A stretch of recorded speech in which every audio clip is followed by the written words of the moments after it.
Hello जी। रोटी छोड़ें कि चावल छोड़ें कि हमारा वेट लॉस बहुत अच्छा हो जाए, तो आपको कुछ छोड़ने की ज़रूरत नहीं है, कुछ समझने की ज़रूरत है।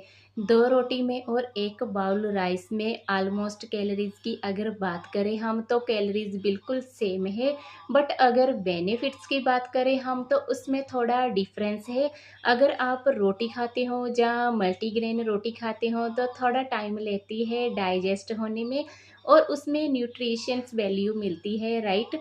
बट अगर हम राइस ज़्यादा लेते हैं तो भी इजली डाइजेस्ट हो जाते हैं, और अगर हम वर्कआउट करते हैं तो राइस थोड़ा स्टेमिनर बूस्टिंग में हेल्प करते हैं। बट कैलोरीज की बात करें या वेट लॉस की बात करें तो दोनों ही सही है।